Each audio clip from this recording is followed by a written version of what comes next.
আসসালামু আলাইকুম everyone, welcome back to my channel. আজকে একটা সহজ রেসিপি আমি আপনাদের সাথে শেয়ার করব, আর খুবই সুস্বাদু।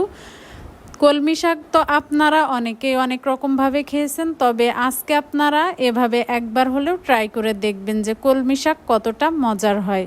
আজকে আমি এই কলমি শাকটা তৈরি করার জন্য রান্না করার জন্য কুচি কুচি করে কেটে নিয়েছি। আপনারা চাইলে আস্ত বড় করেও কাটতে পারেন।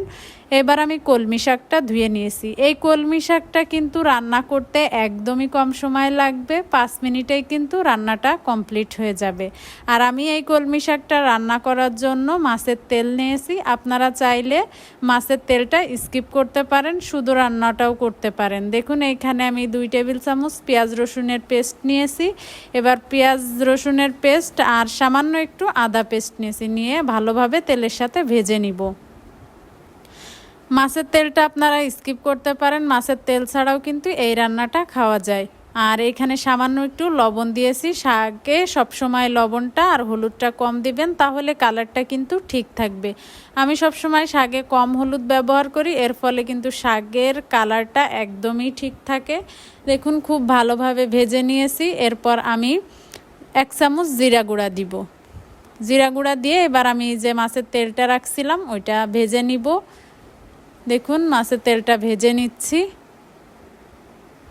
যে কলমি শাক খেতে চায় না সেও কিন্তু এই শাকটা একবার খেলে বারবার খেতে চাইবে, আর সবাই কিন্তু আপনার রান্নার প্রশংসা করবে। দেখুন আমার কিন্তু মাছের তেলটা খুব ভালোভাবে ভেজে নেওয়া হয়ে গেছে। এবার ধুয়ে রাখা শাকটা আমি এ পর্যায়ে দিয়ে দিব। দিয়ে আমি ভালোভাবে নেড়ে নিব। আর আমি অফ ক্যামেরাতে কাঁচামরিচটা ব্যবহার করছিলাম, কাঁচামরিচটা দেওয়ার সময় ভিডিওটা করতে ভুলে গিয়েছি। দেখুন কাঁচামরিচ দেওয়ার পর এবার খুব ভালোভাবে আমি মিশিয়ে নিব। মিশিয়ে এই শাক থেকেই কিন্তু পানি ছেড়ে দিবে। তারপরেও আমি সামান্য একটু পানি এখানে অ্যাড করব শাকটা ভালোভাবে সিদ্ধ হওয়ার জন্য। দেখুন আমি এখানে সামান্য পরিমাণে পানি অ্যাড করছি। আর আজকে কিন্তু এই রান্নাটা হয়ে যাবে এই পানিটা শুকিয়ে এলে। দেখছেন কত সহজভাবে আমি আজকের এই রেসিপিটা তৈরি করছি। পানিটা শুকিয়ে এলেই কিন্তু আমি এখানে টালা জিরা গুঁড়া দিয়ে দিব। সামান্য একটু টালা জিরা গুঁড়া দিবেন, তাহলে দেখবেন যে রান্নার স্বাদটা বহুগুণে বেড়ে গিয়েছে। আমার পানিটা কিন্তু একদমই শুকিয়ে গেছে। আমি এই পর্যায়ে নামিয়ে নিব।